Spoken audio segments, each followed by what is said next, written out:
Alors, Dieu s'écrit comme le seul juge.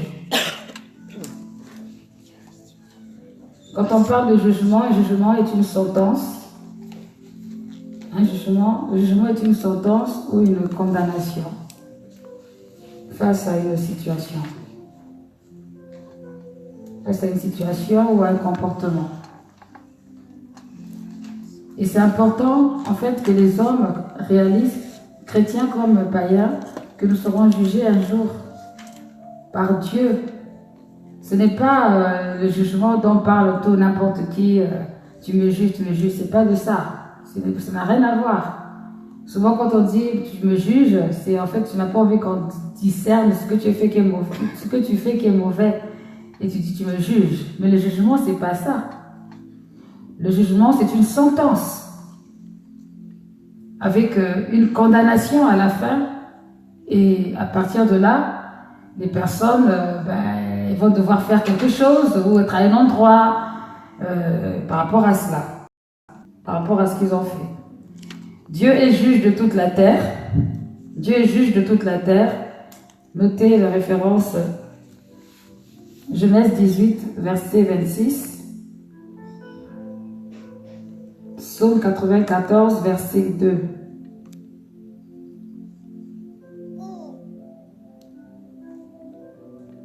Et les jugements de Dieu sont toujours droits.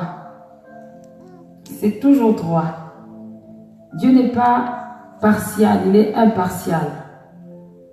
Il n'est pas du côté de celui qui est plus grand ou qui est plus faible dans sa manière de juger les situations, mais il est du côté de celui qui a accompli sa volonté. Donc on ne peut pas faire du chantage à Dieu pour quelques raisons, ça ne fonctionne pas. On ne peut pas corrompre Dieu. Ces jugements sont toujours droits. Deutéronome 32, verset 4.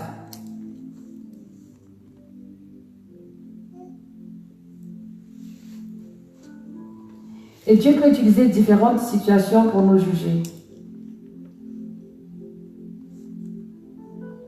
Ou différents styles de jugement. Vous allez remarquer que dans les endroits où on fait beaucoup d'occultisme, ou beaucoup de perversion, il y a vraiment des catastrophes naturelles qui se passent là-bas. C'est pas compliqué. Dans Genèse 7, verset 17 à 23, Dieu a jugé la terre. Tellement que le mal s'était accru, que les hommes étaient devenus très très méchants. Dieu va juger la terre en envoyant le déluge. Il va sauver 8 personnes par la main de Noé, grâce au bateau qui a été construit. Autrement, tout le reste avait été complètement détruit. Et ce n'était pas le premier jugement que Dieu faisait sur la terre. Il y avait déjà eu un jugement aussi lorsque Satan était précipité sur la terre et qu'il avait fait n'importe quoi. Donc le jugement, c'est de Dieu. Dieu est le maître de tout l'univers. Il est celui qui juge toute la terre. Même s'il nous a créés avec une certaine intelligence, mais ça ne fait pas de nous des maîtres de l'univers. Quand on prend certaines décisions, aujourd'hui les gens veulent se rassembler ou se rassemblent pour le climat, c'est bien beau. Mais quand il faut parler d'écologie et tout ça, mais c'est à cause de quoi qu'il y a tous ces réchauffements climatiques? C'est parce que l'homme croit qu'il est plus intelligent que tout le monde. Il détruit partout, il casse partout, il pénètre partout, au nom de l'argent, en servant maman. Et voilà, le résultat c'est que quand on est en hiver, on a l'impression en été, on a l'impression en hiver, et c'est la confusion partout, les gens ne savent plus. Là où il n'y a pas de neige, il y a la neige, là où il y a... c'est la confusion. C'est vraiment la confusion. C'est parce que oui, il y a des jugements temporels qui se font. Avant même qu'il y ait la fin du monde, il y a déjà des jugements qui ont commencé à certains endroits. Parce que Dieu fonctionne spirituellement par des principes. Et dès l'instant où on détruit, on transgresse un principe, on appelle le jugement sur soi. S'il n'y a pas de repentance, il y a un jugement. Dieu a jugé son peuple. Il a jugé les enfants d'Israël. Il les avait avertis que si vous n'obéissez pas à mes lois, si vous vous mettez dans l'idolâtrie et tout, je vais vous disperser. Et comme ils n'avaient pas écouté, au bout d'un moment, ben, il les a dispersés vraiment. Et c'est ainsi qu'il y a eu des Juifs dans tout le monde entier. Pourquoi? Parce que tout est dispersé à cause de la désobéissance. Donc le jugement, c'est vraiment quelque chose que Dieu utilise. Bibliquement, il y a beaucoup d'endroits. On a le jugement lors du déluge. On a aussi Sodome et Gomorrhe. Sodome et Gomorrhe qui ont été détruits parce que dans la vie de Sodome et Gomorrhe, il y avait la perversion sexuelle. Les femmes avec les femmes, les hommes avec les hommes. Du grand n'importe quoi. L'autre, ses belles filles sont venues coucher avec lui. Ça a crié. Voilà. Dieu a détruit Sodome et Gomorrhe. Genèse 19, versets 24 à 26. Dieu est bon, c'est vrai, mais Dieu juge aussi. Parce qu'on est trop axé sur la bonté de Dieu, mais on ne veut pas reconnaître le jugement de Dieu. Et quand on parle de jugement, les gens sont fâchés parce qu'ils pensent que c'est parce qu'on les aime pas ou parce qu'on veut faire peur. Non, ce n'est pas le fait de faire peur, c'est des réalités. Une famille qui pratique tout le temps la sorcellerie, c'est une famille qui ne peut pas prospérer. Ce sera une famille pauvre. Une famille pauvre avec des maladies. Des maladies incurables, on ne comprend pas. Toujours des maladies. Ça fait partie des jugements. Lorsque Pharaon a voulu résister et son armée devant l'ordre du Seigneur de libérer le peuple d'Israël, ben, Dieu a envoyé aussi un jugement vis-à-vis d'eux. Il y a beaucoup d'exemples. On va lire 2 Rois 9, versets 6 à 10.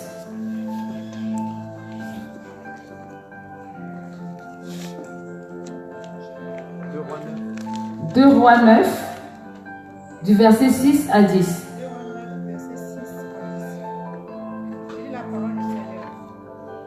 Jéhu se leva et alla à l'intérieur de la maison. Le jeune homme versa alors l'huile sur sa tête en lui affirmant, voici ce que dit l'Éternel, le Dieu d'Israël.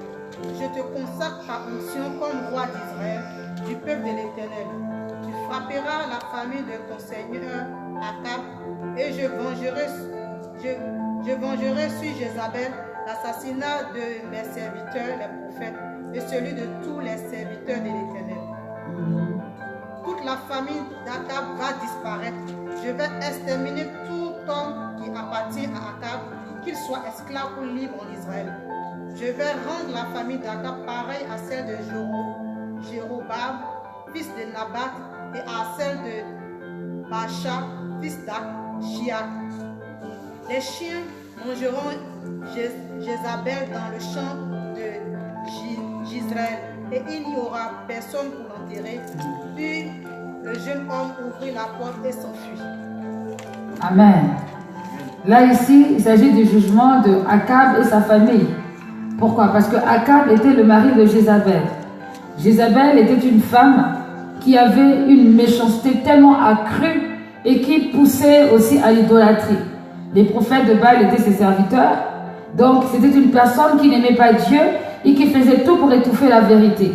Elle était mariée à Akab. Et Akab, qui était censé être une autorité, était incapable de parler à sa femme. Incapable. Je veux parler aux hommes.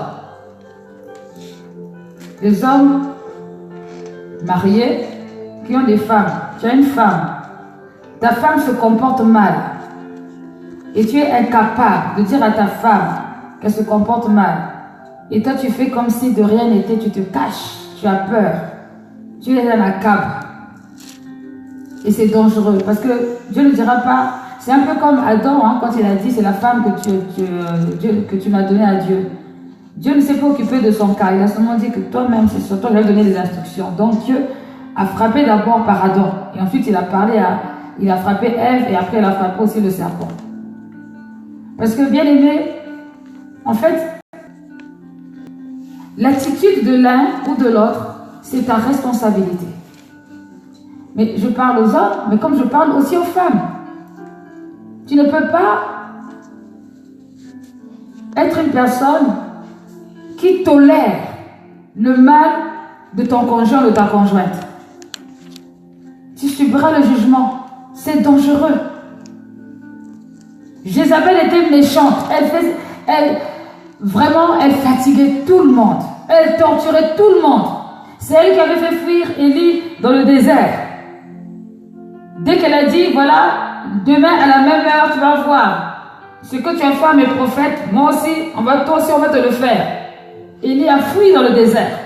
Elle persécutait, elle tuait, elle était sans pitié. Mais Akab, qu'est-ce qui l'empêchait de dire à Jézabel, c'est pas bon. C'est pas une bonne chose. Arrête ça.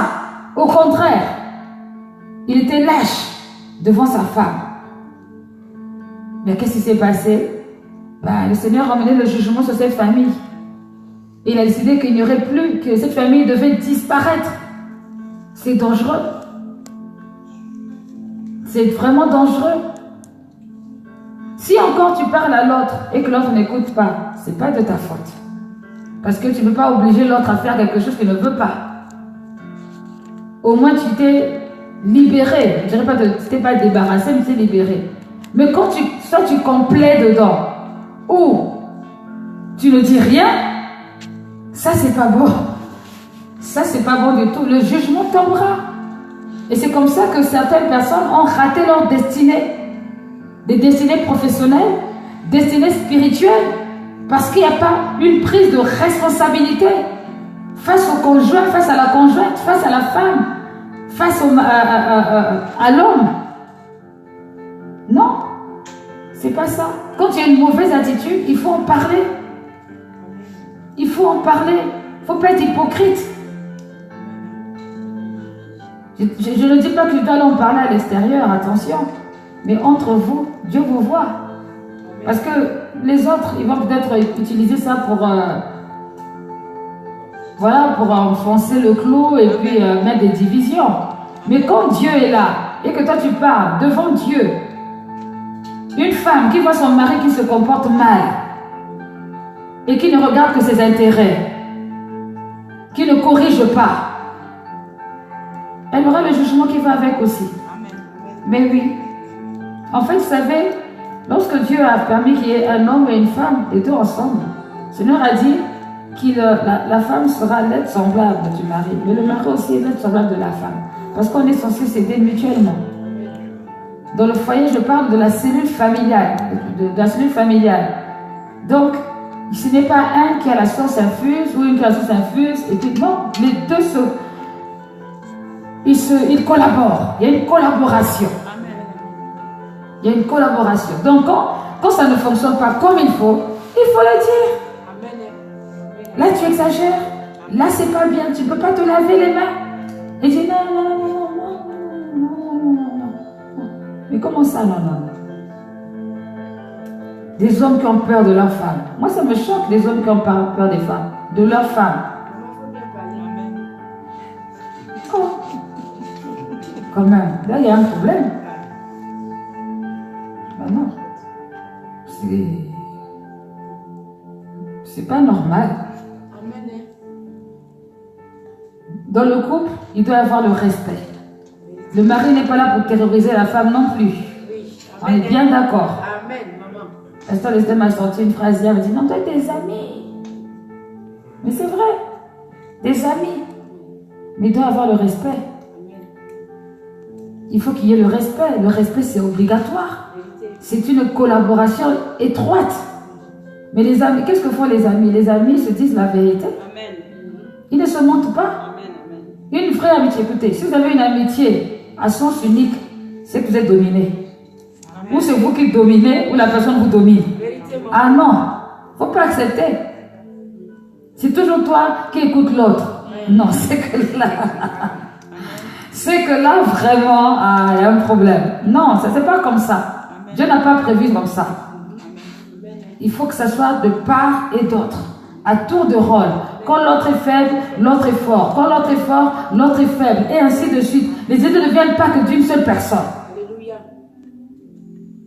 Donc si il y a ce manque de communion, de communication, je vous assure que le jugement de Dieu aussi n'est pas loin. Bien que chacun ait sa place au sein de la famille, mais chacun a son mot à dire. C'est vraiment important. Le jugement. Dieu a jugé la famille d'Akab. Et ils ont fait disparaître. Et ce qu'il a décrit ici, en parlant à Jéhu, dans 2 Rois 9, verset 6 à 10, ça s'est vraiment réalisé. Personne n'a pu enterrer Jézabel. Ça s'est réalisé. Le jugement de Dieu peut arriver dans une ville, comme je dis tout à l'heure, dans une ville à cause de ce que la ville est en abomination devant lui. Comment peut se manifester ce jugement? De façon temporelle. Donc la sécheresse,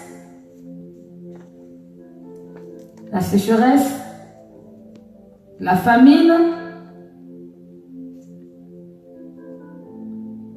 le feu qui descend du ciel. Je vous donne la référence pour le feu qui descend du ciel. 2 Rois 1, verset 10 à 12. Le déluge, invasion de sauterelles, les tremblements de terre, les épidémies, les tempêtes. J'ai même trouvé l'exil. Dieu te juge en t'obligeant à rester dans un pays étranger. Amen. Tu ne peux pas rentrer. C'est dur quand même. C'est un jugement. L'exil, mais c'est ce qui s'est passé avec les enfants d'Israël en tout temps. Il a fallu attendre très très très longtemps pour qu'il y ait la fondation de l'État d'Israël. Ils ont attendu longtemps. Et c'est pour ça que l'alliance se fait au fur et à mesure les Juifs retournent en Israël. Sinon, ils étaient dispersés partout. Pourquoi? Au départ, à cause de la désobéissance. C'est un jugement. Dieu juge par la mort. Dieu juge par la mort.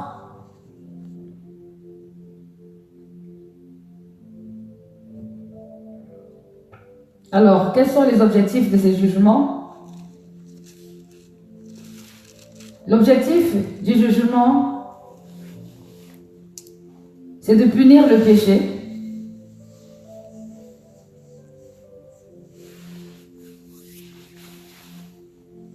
Vous savez, si quelqu'un autour de vous vous empêche de rentrer dans la volonté parfaite de Dieu, et que Dieu vous a vraiment appelé, Dieu peut tuer la personne. C'est un jugement. Il peut tuer la personne. Qu'on le veuille ou non, chacun a une destinée particulière. On n'a pas tous la même destinée. Et d'un homme peut dépendre beaucoup de vies, ou d'une femme peut dépendre beaucoup de vies. Mais s'il y a quelqu'un qui passe par là, qui vient contrecarrer cela, Dieu finit par écarter l'obstacle. Alors, Dieu punit le péché, Dieu se révèle, Dieu permet le jugement pour se révéler lui-même à ce peuple qui a été puni.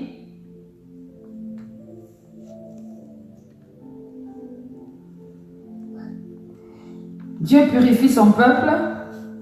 Par le jugement, Dieu purifie son peuple.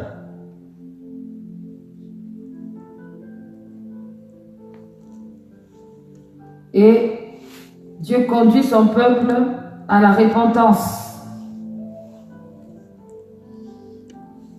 Conduit son peuple à la repentance. Luc 13, versets 2 à 5.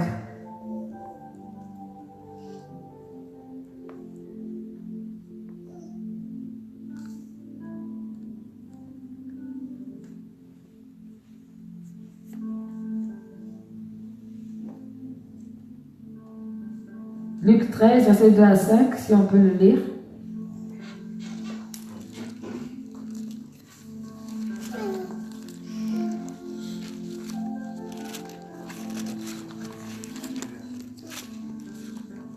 Le 13, verset 2 à 13, verset 2 à 6. Et la parole du Seigneur. Jésus leur répondit, pensez-vous que ces Galiléens étaient de plus grands pécheurs que tous les autres Galiléens parce qu'ils ont subi un tel sort? Non, je vous le dis.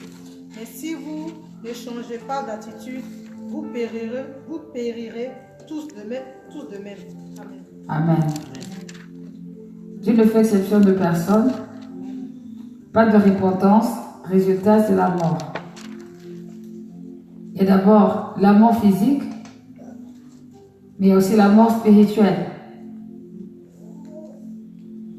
Donc, la repentance est très obligatoire, très importante, pour ne pas subir le jugement de Dieu.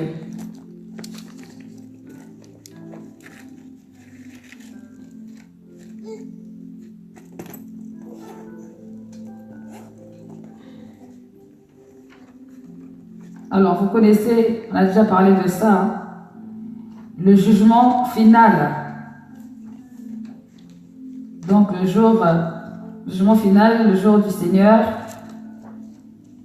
le jour du jugement, jour du jugement, jour du Seigneur, ou encore jour de la colère de Dieu. Tout ça là, c'est la même chose. Jour du jugement, jour du Seigneur, jour de la colère de Dieu, le grand jour, ou encore le jour.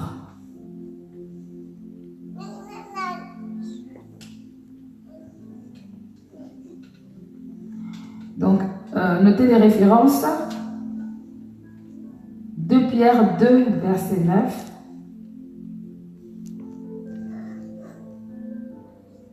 De Pierre 2, verset 9. 1 Thessaloniciens 5, verset 2.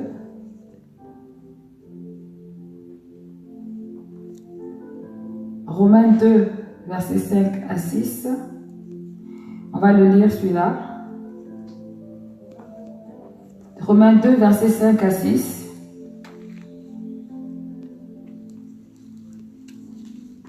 Jude 6. Et 1 Corinthiens 3, 13. Nous allons lire Romains 2, verset 5 à 6. Romains 2, verset 5 à 6. Par ton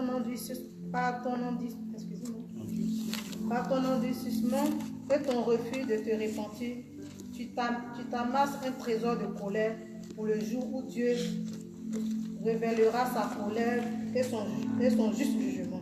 Amen.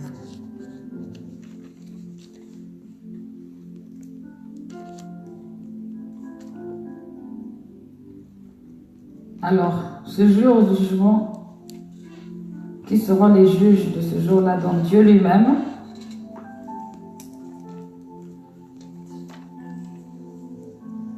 Jésus-Christ aussi,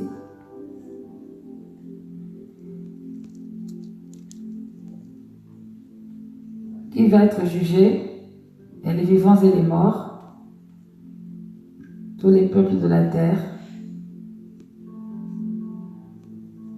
tous ceux qui ont refusé Jésus-Christ comme Seigneur et Sauveur seront jugés.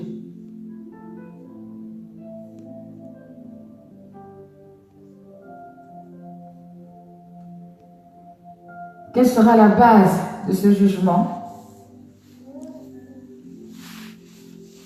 Première chose, très importante, la foi en Jésus-Christ. La foi en Jésus-Christ.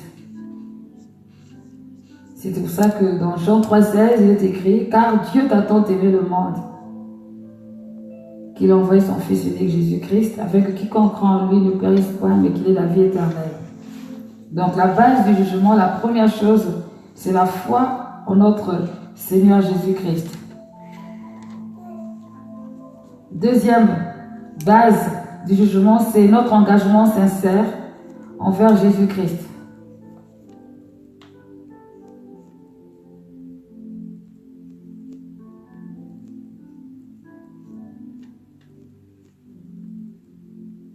Notre engagement sincère envers Jésus-Christ. 3. Notre nom inscrit dans le livre de vie.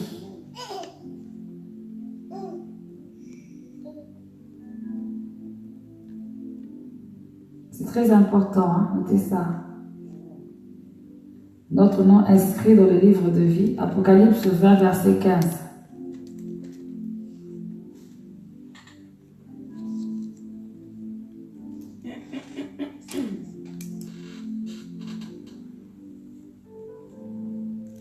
C'est pour cette raison que quand je vois parfois des personnes qui s'arrêtent sur le fait de venir à l'église, je dis, mais venir à l'église,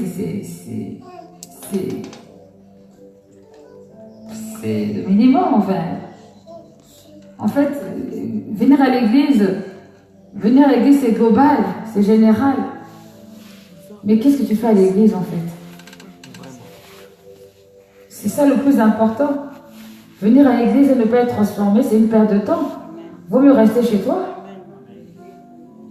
C'est pas du tout intéressant. Les sorciers aussi vont à l'église, hein, vous savez.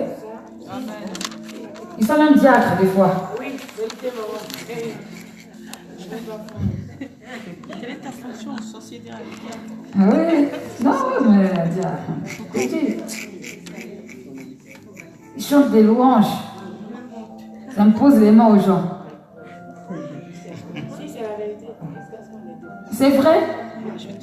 Et pourquoi l'Esprit de Dieu ne les frappe pas en même temps?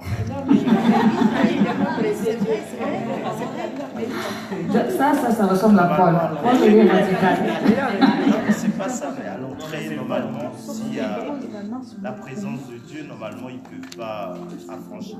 Si la présence de Dieu, ils ne peuvent pas rentrer normalement. Ben tu sais, je comprends ce que tu dis et c'est pas faux. Mais Dieu permet. Dieu permet. À quel moment le diable a parlé à Dieu pour Job?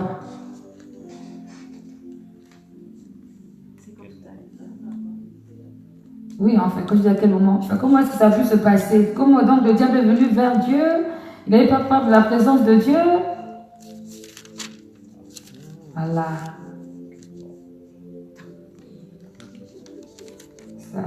C'est pourquoi il faut vraiment... il faut s'accrocher au Seigneur. C'est vrai que ici c'est un endroit où nous adorons le Seigneur. Il y a une salle actuellement où c'était une salle où on faisait des cultes. Et aujourd'hui c'est plus des cultes, aujourd'hui c'est des mariages, c'est des ceci, c'est des cela.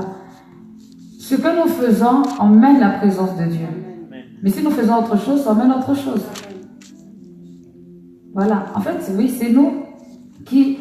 Le psaume 22 dit, 22 verset 3 dit que pourtant Dieu est le Saint et tu sieds au milieu de la louange, l'adoration de ton peuple.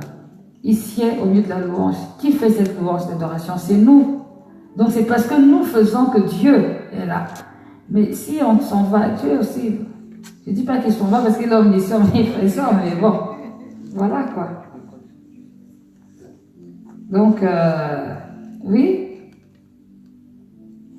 Ils peuvent être frappés. Si Dieu a envie de juger, il les juge immédiatement. Hein. Ça, c'est pas impossible, au contraire. D'ailleurs, c'est souvent le cas. Au bout d'un moment, parce qu'il ne faut pas exagérer, pour ne pas qu'ils deviennent à fond ou en trop des occasions de chute. Mais c'est courant qu'il y ait parfois des atmosphères mélangées. C'est pourquoi on dit qu'on reconnaît un arbre à ses fruits. Amen. Ce n'est pas le fait que la personne chante ou qu'elle prêche ou qu'elle fait ceci ou cela, ce sont ses fruits. Comment elle fait réellement, concrètement, mais pas pour une minute, tout le temps, à long terme. Oui. Je voulais savoir, peut-être que souvent il laisse faire dans le but de les changer aussi. Oui, c'est ça. Si. Il use de patience envers les méchants de manière à ce qu'ils puissent se repentir. C'est vrai. C'est vrai.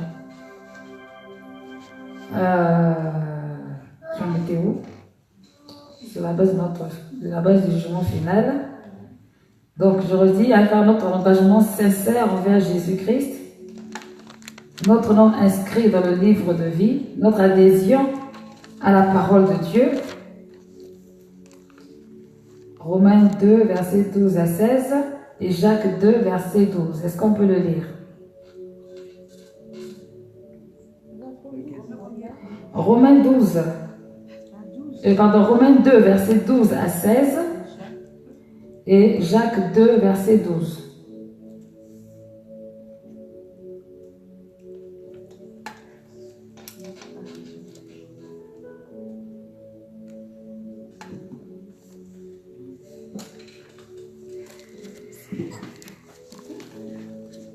Tous ceux qui ont péché sans la loi périront aussi sans la loi. Et tous ceux qui ont péché avec la loi seront jugés par la loi. Amen.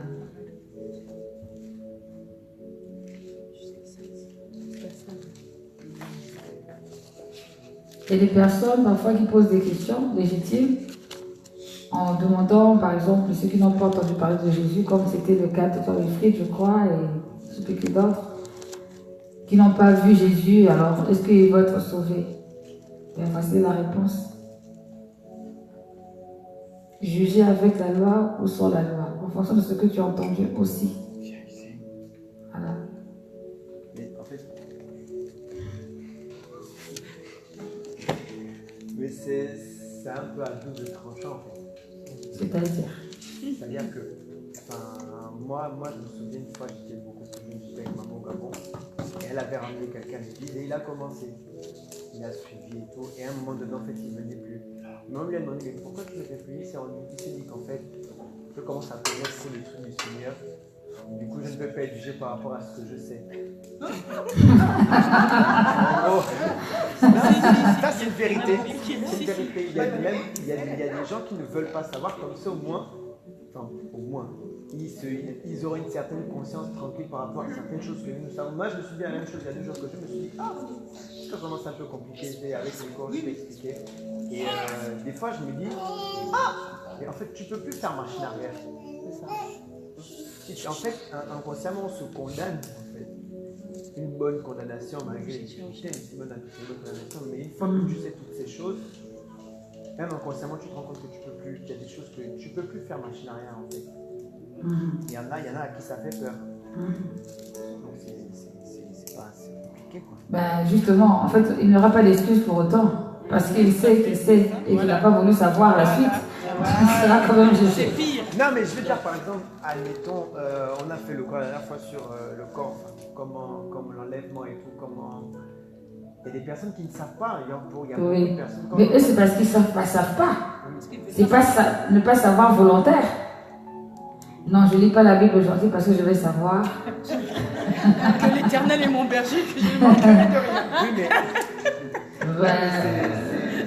Je comprends. J'aimerais bien savoir ça. C'est quoi le projet là? Non, c'est pas mon projet. Non, pas toi. Bien sûr que Mais toi. ce que je veux dire, c'est que. Quel est son projet? Quel est le projet de cette personne? Tu ne peux pas lire la Bible parce que tu ne peux. Donc en fait, tu reconnais qu'il y a la vérité là-bas, mais tu ne peux pas lire la vérité. Mais donc tu es en train de te mentir à toi-même. Amen, amen. Il y a que je ne veux plus savoir. Je veux plus être. Non, mais ça, il y a des gens qui ça fait peur. Il y en a, ils ne veulent pas. C'est parce qu'ils ne veulent pas renoncer au monde. Parce que quand on veut renoncer au monde, on a envie de savoir et on voit plus ça comme un gain. On abandonne et on va s'approcher au Seigneur, c'est le plus important. Mais si on veut rester dans son désordre, bah oui, hein, on ne veut pas savoir. Ça n'innocente pas. Ça condamne. Ça n'a pas innocenté. Voilà, donc, et puis d'abord, Dieu veut que tous les hommes soient sauvés. Alors pourquoi pas? Le fait même de dire, je ne veux pas savoir, condamné. C'est ça. Tout simplement. C'est la possibilité. Voilà. J'aime ce profil.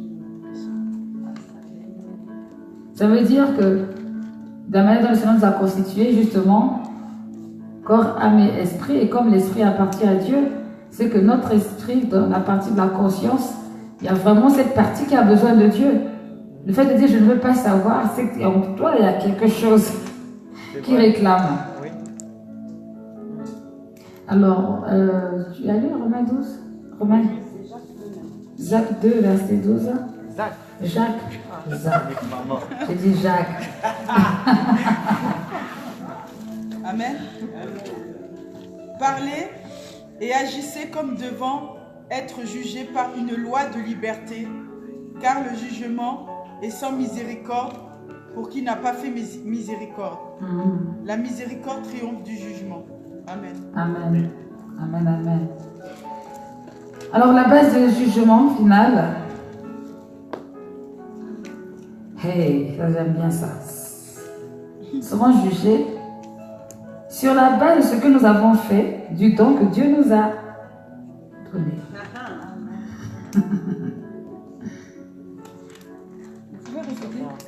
Nous serons jugés sur la base de ce que nous avons fait, du don que Dieu nous a donné. Luc 12, verset 48. Ça veut dire quoi? Que c'est une responsabilité. Je prends un exemple. Je prends l'exemple de Pamela. Pamela est arrivée à l'église. Elle ne dansait pas.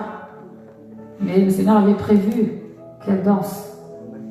Il lui a été donné cette révélation. Mais ce n'était pas encore le moment de commencer à danser. Parce que ce n'est pas parce qu'on a un don qu'aussitôt, tout de suite, allez. Il fallait qu'elle se prépare à cela. Et je crois que, voilà, je me rappelle bien, quand elle est venue, ça a duré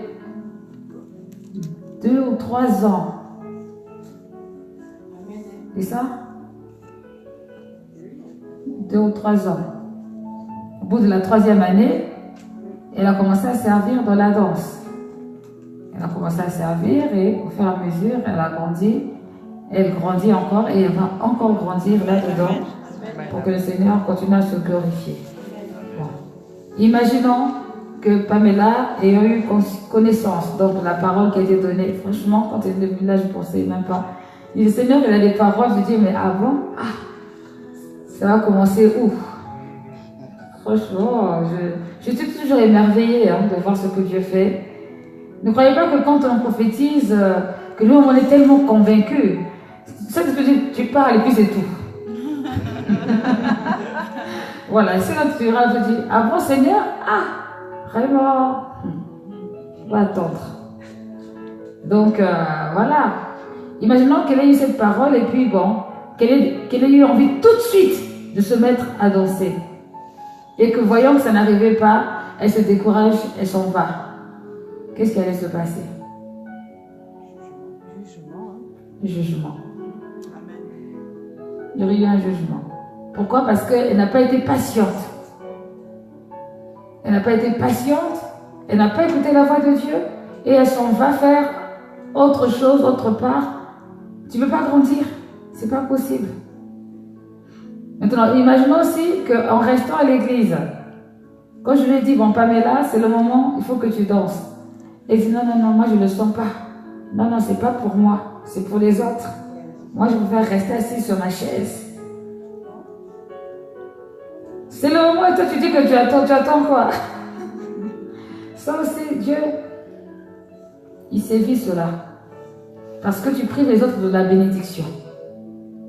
Et c'est vrai que c'était quand même en plus, ça tombait juste à l'époque où on commençait à faire les directs. Avant, il n'y avait pas de direct. Avant, on faisait des cultes et puis on enregistrait et puis on les mettait après. Mais là, c'était le direct. Beaucoup disaient, moi, je ne veux pas qu'on me voie. Il y a de se cacher dans l'église. Parce qu'ils avaient une double vie. Voilà, merci. Pas tous, mais en tout cas, il y en avait quand même pas mal de double vie qui étaient méchants au travail, saints à l'église. Ça passe pas. Au capucin, c'est la boisson. Et puis à l'église, on lève les mains vers le ciel. On les sait à l'église. Donc, oui, tout ça là, c'est important. C'est pour ça que moi je bénis Dieu. Quand tu n'as rien à cacher, tu veux qu'on te prenne en photo. Et quand tu as tout à cacher là, non, ne prenez pas. Bon, évidemment, on ne fait pas. Quand on fait les directs, on ne peut pas montrer les gens qui sont de l'autre côté parce que ce n'est pas notre objectif. On ne veut pas. On veut quand même que chacun se sent libre et puis bon, voilà. Mais je crois qu'au niveau des photos, tout le monde a été vacciné. Ça va. Il n'y a pas de souci sur les photos. Sur les photos, au contraire. Tu vois, moi, on ne voit pas tout dans les photos. Et mais qui t'a dit de partir? Faut être là. Mais voilà, c'était à cette époque. Et là, Pamela elle a commencé à danser devant la caméra. Et il fallait assumer. C'est quand même quelque chose de fort. Parce que c'était aussi une confrontation aux gens de l'extérieur. Il fallait que ce don grandisse. Et moi, j'avais confiance. Bon, enfin, c'est pas comme je voulais, mais j'avais quand même confiance. Et voilà, et au fur et à mesure, grandir comme ça. Vous savez, danser et chanter, c'est une vision que Dieu m'a donnée depuis longtemps, mais très longtemps, depuis 2006. Pour moi, la danse allait avec le chant allait avec la danse. Et durant le culte, ça ne pouvait pas être autrement. C'était vraiment une vision. Et quand je ne veux pas me dédoubler, et chanter et danser, il faut trouver d'autres. Voilà, et Dieu a fait grâce. Je suis bénie dans cette église d'avoir tant de danseuses, personnes qui vraiment voilà, qui sont conduites par l'esprit dans la danse. Et pour les différents types de danse, c'est vraiment le cœur même de la maison. Je suis vraiment touchée par ce que tu es en train de faire. Mais le don est censé grandir. C'est pareil pour être moniteur à l'école du dimanche. N'est-ce pas, Nadia? Être moniteur à l'école du dimanche. Il y a des gens que je vois ici qui peuvent être moniteurs à l'école du dimanche. Mais ça viendra. Amen. C'est un soupir inexprimable. Je l'ai détecté déjà. Beaucoup de choses à faire dans le Seigneur. Et dans les cours de baptême, il y a une partie où on parle de la responsabilité du chrétien. La responsabilité du chrétien dans l'église. C'est important. Une seule personne ne peut pas tout faire. Mais pour que ce soit dispatché, on va utiliser quoi? Les dons que les uns et les autres ont au bon moment. Et ça, c'est important. Les dons qu'on est censé fructifier dans l'église, mais pas que dans l'église, même dans les familles, un peu partout. Nous avons des dons. Donc, le dernier, au jour du jugement, Dieu aussi te jugera. Nous jugera tous, pour les chrétiens et pour les païens, par rapport aux dons qui étaient donnés. Qu'as-tu fait? Si il t'a donné 5 dons, tu ne veux pas dire non. Moi, je préfère la louange. Et quand le dimanche, non, ça m'énerve. Non, ça ne passera pas. Ah, des questions. Oui, Christine. Comment est-ce qu'on peut savoir, justement, pour rentrer rapidement dans la volonté de Dieu, comment on peut déterminer ces dons? Comment on sait précisément, parce que vous dites par exemple, oui, si la personne a 5 dons, un don, qu'importe, comment on sait quels sont nos dons? C'est-à-dire, comment on sait quels sont nos dons? Oh, ça c'est une grande étude. Hein. Il y a eu beaucoup d'observations aussi. C'est pas ah, j'ai tel don, et j'ai tel don, et j'ai tel don. Non, c'est pas comme ça. Parce que c'est pareil pour les talents. En fait, ça, c'est vrai que c'était un sujet vraiment très intéressant et très important dimanche. Mais depuis, comment on sait? Déjà, il y a, comme je dis, il y a de l'observation. Il y a ce qu'on aime beaucoup faire et on réussit.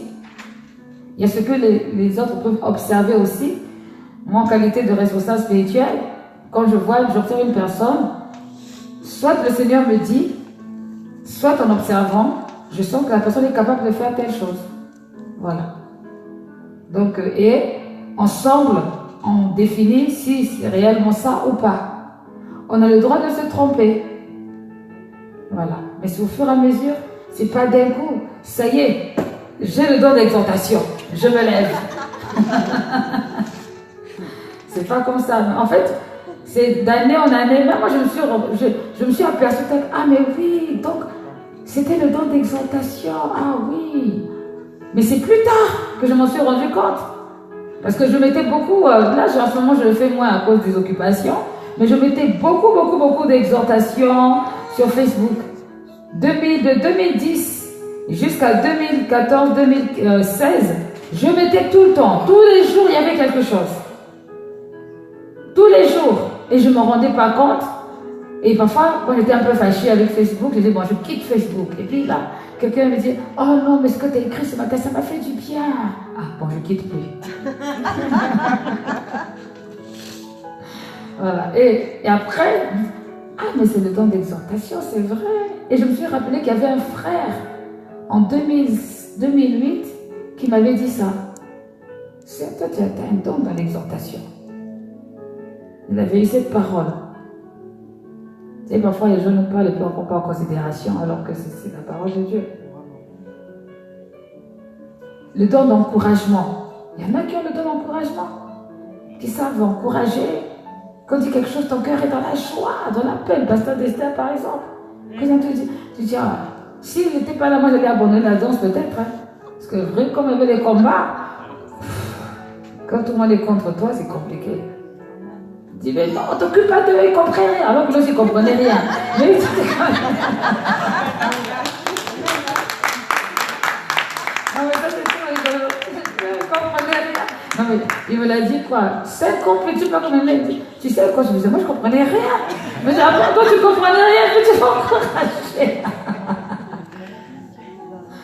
Mais voilà, le temps d'encourager, ça va aller, t'inquiète pas, non, et tout. Là, on prend la peine de, à gauche, à droite, en haut, pour te remonter le moral. C'est un don.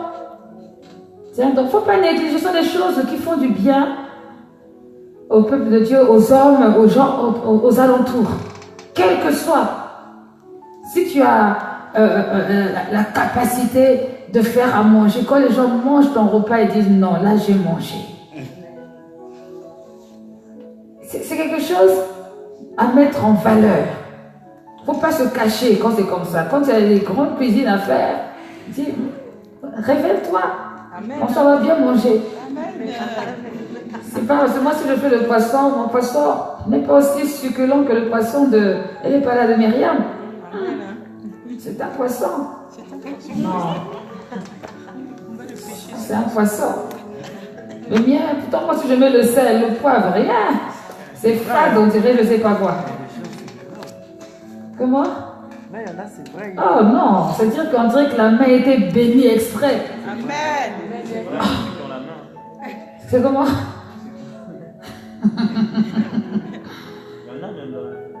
Il y en a même dans la salle, c'est ça. Avant, t'as mangé un de de qui? Dis-moi déjà. Dis-nous déjà.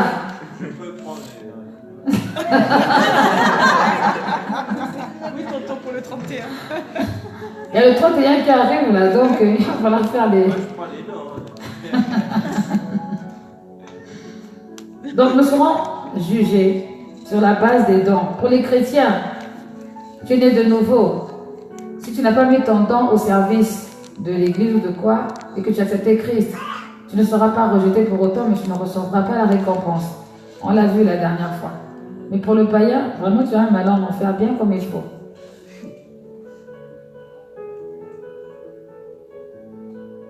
Nous serons jugés sur la base de nos actions. Ecclésiaste 12, verset 14. Et Matthieu 25, du verset 35 au verset 46. 25, du verset 35 au verset 46.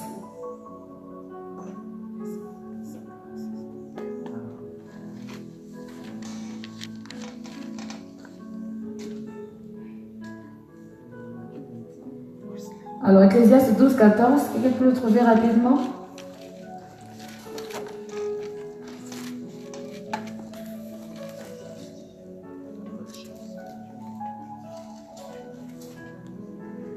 Du reste, mon fils, tire instruction de ces choses.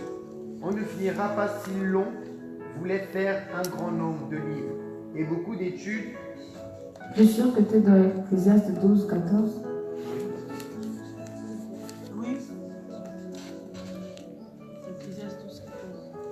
On repart, vas-y, on lit.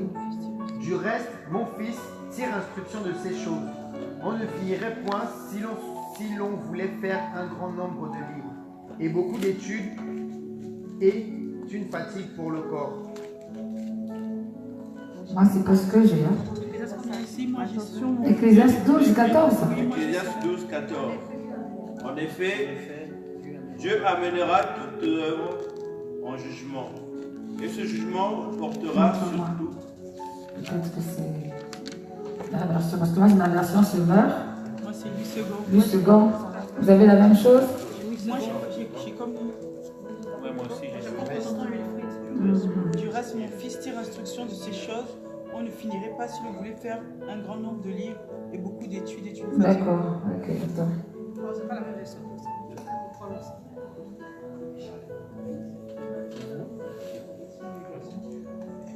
On parle aussi à ça.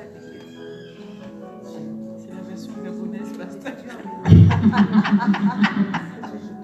Sur tout ce qui est caché, que ce soit bon ou mauvais. Ici, ça correspond au 15 pour vous. D'accord. Ça correspond au 15. Alors, le 15.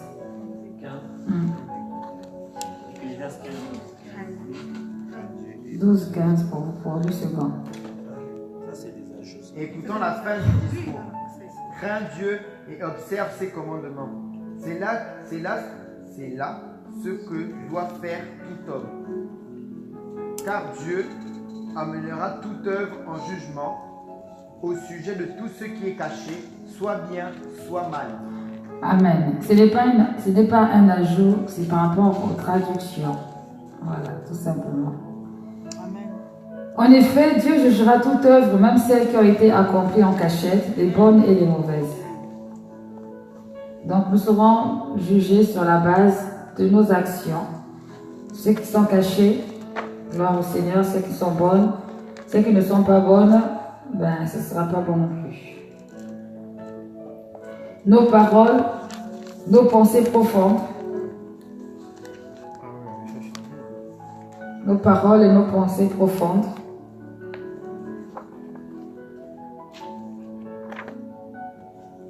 notre persévérance jusqu'à la fin,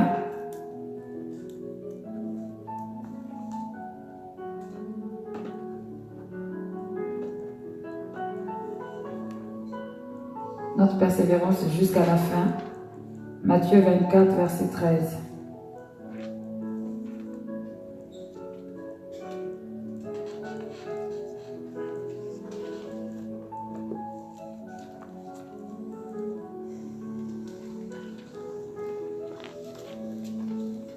Et donc, sur la base de toutes ces choses qui ont été dites, quelle attitude que nous devons avoir? Nous devons tous être sur nos gardes. Nous devons être sur nos gardes. Tout le temps. Tout le temps.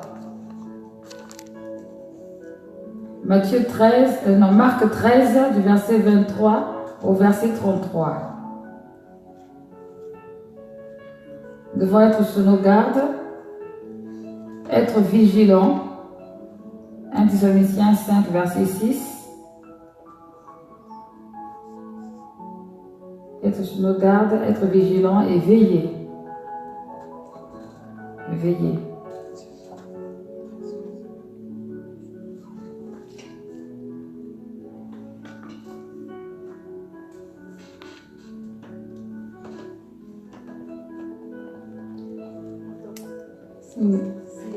C'est bien 1 Thessaloniciens 5, verset 6.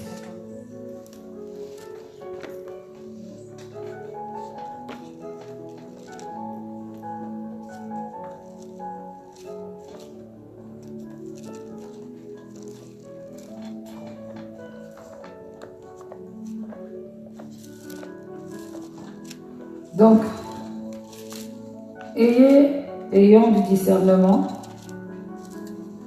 Ne mettez pas le jugement partout. Quelqu'un est malade, c'est Dieu qui l'a puni. Et un tremblement de terre là-bas, voilà. Non, c'est pas ce que j'ai dit. Il faut avoir le discernement.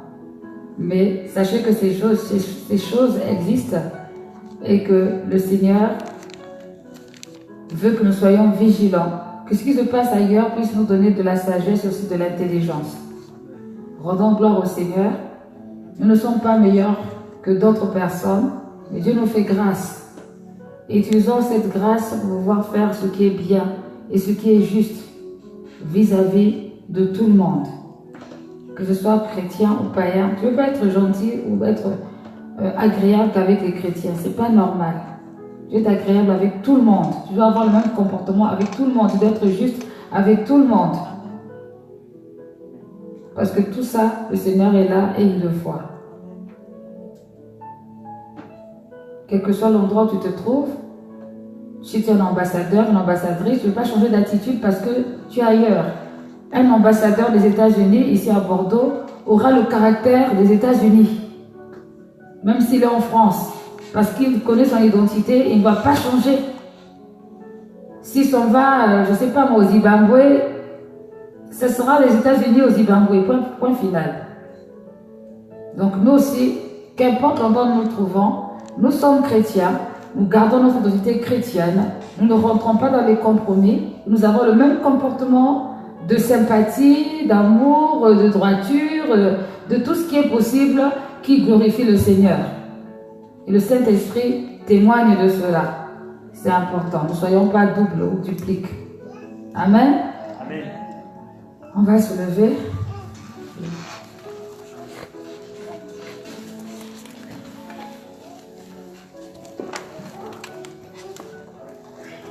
Nous allons lever la voix pour cette parole qui a été donnée ce soir, cet enseignement sur le jugement.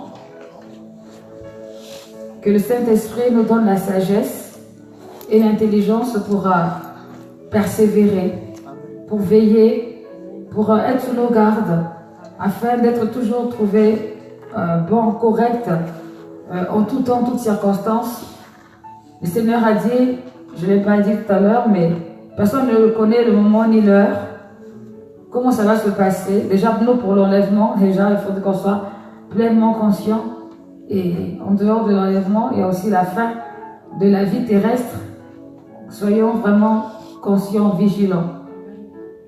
En tant qu'enfants de Dieu, élevons la voix et prions.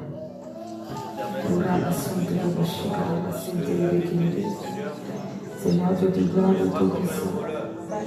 Seigneur, merci Seigneur pour cet enseignement qui nous rappelle encore, Seigneur, d'être sincère, d'être vrai et de marcher dans la droiture avec toi. Seigneur, de continuer à veiller et à persévérer malgré les situations difficiles qu'il peut y avoir autour de nous. Seigneur, tu nous as appris au Dieu de gloire à compter sur toi. Seigneur, malgré les temps et les circonstances qui peuvent être difficiles, nous nous attendons à toi et nous voulons voir ton règne et ta gloire. Éternel Dieu, glorifie ton Saint-Nom, prends le contrôle. Seigneur, Père éternel, que ton règne vienne. Seigneur Dieu de gloire, touche-nous, donne-nous la sagesse et le discernement pour marcher selon ton plan, dans la droiture, dans la vérité. À ne pas profiter, Seigneur Dieu de gloire, de la chance ou de quoi que ce soit pour faire ce que nous voulons, à ne pas nous cacher, Seigneur, au nom de Jésus-Christ, à ne pas, Seigneur, être duplique, à avoir un comportement qui est en opposition avec ta volonté. Seigneur, nous voulons vraiment refléter ta gloire, refléter ton amour, refléter ta bonté, Seigneur, au nom de Jésus. Seigneur, nous avons besoin de toi, Seigneur. Étends ta main sur nous et donne-nous la sagesse. Seigneur, Père, que ton plan se réalise, ta volonté s'accomplisse dans nos vies. Seigneur, parle à nos cœurs, parle à nos cœurs, parle à nos vies. Parle-nous, Seigneur, nous avons soif de toi. Nous avons soif de toi, nous avons soif de faire comme toi tu veux, nous avons soif d'agir comme tu veux, nous avons soif, Seigneur, d'être des vrais disciples, nous avons soif de refléter ta bonté, Seigneur. Nous te bénissons, nous te remercions, ô Dieu de gloire, Dieu fidèle et bon, prends le contrôle, ô mon Dieu, mon roi, et agis. Manifeste-toi encore davantage dans nos vies, dans le nom de Jésus-Christ. Tu es le Dieu qui qualifie, Seigneur. Tu es le Dieu qui qualifie. Je prie que tu qualifies, Seigneur Dieu de gloire, chaque personne ici présente. Seigneur, de rendre conscient, Seigneur, spirituellement, le potentiel que tu as déposé, Seigneur, dans la vie de tout un chacun. Je te bénis, Seigneur, pour la vie, au Dieu de gloire, de tout un chacun. Prends le contrôle. Que ton nom soit glorifié, que ton nom soit élevé. Fais progresser chacun ici en ce lieu. Seigneur Dieu, à être des dispensateurs des dons que tu as donnés. Fais progresser chacun pour évoluer. Seigneur Dieu, pour être, Seigneur, percutant sur cette terre.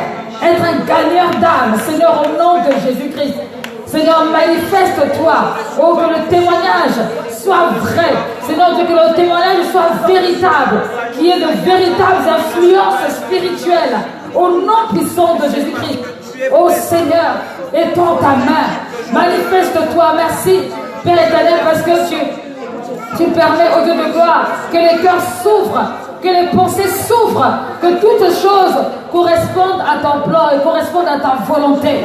Seigneur, dans l'église d'enfants de le rocher, nous te rendons gloire. Nous te disons merci. Seigneur Dieu, pour ce rappel, Seigneur, du jugement dernier. Seigneur, pour ce rappel, au Dieu de gloire, des comptes que nous aurons à rendre pour ce que nous avions à faire. Père éternel, que ton nom soit béni, que ton nom soit loué, que ton nom soit glorifié, Jésus. Sois élevé, Seigneur. Donne à chacun d'apprendre à lire et à connaître et à retenir ta parole. Nous espérons en toi. Nous comptons sur ta grâce. Et nous comptons sur ta bonté. Oh Dieu. Merci Jésus. Au nom de Jésus-Christ. Alléluia. Vraiment, je bénis le Seigneur. Parce que pendant qu'on est en train de prier, le Seigneur m'indiquait sur vous qui êtes là tous les quatre devant. Il y a un temps que Dieu va utiliser pour vous positionner. Pas en même temps, mais Dieu va utiliser un temps. Il faut que vous appreniez, tous les quatre, à modeler votre caractère. Que votre caractère soit le caractère de Christ. Priez pour ça. Demandez au Seigneur, vraiment, avec la volonté que vous avez de rentrer dans cette dimension. Ce n'est pas vous seul qui allez le faire, mais le Saint-Esprit va vous aider. Vraiment, c'était très, très, très fort. Gardez la foi, gardez l'espérance, gardez l'enthousiasme que vous avez. Parce qu'il y a vraiment une marque spéciale dans vos vies. Les quatre là devant. Une marque spéciale. Quelque chose en train de se passer. Et vraiment, c'est très, très fort. Que le diable ne vole pas. Qu'il ne vole pas votre détermination. Qu'il ne vole pas ce qui est caché. Il y a des choses qui sont en train de se passer. Et le temps de Dieu est en train d'approcher pour différentes choses. Que le Seigneur vous bénisse. Alléluia. Que Dieu soit béni. Je suis vraiment dans la joie. Béni Dieu pour vous. Alléluia. Que Dieu soit béni. C'était un bon moment qu'on a passé ensemble.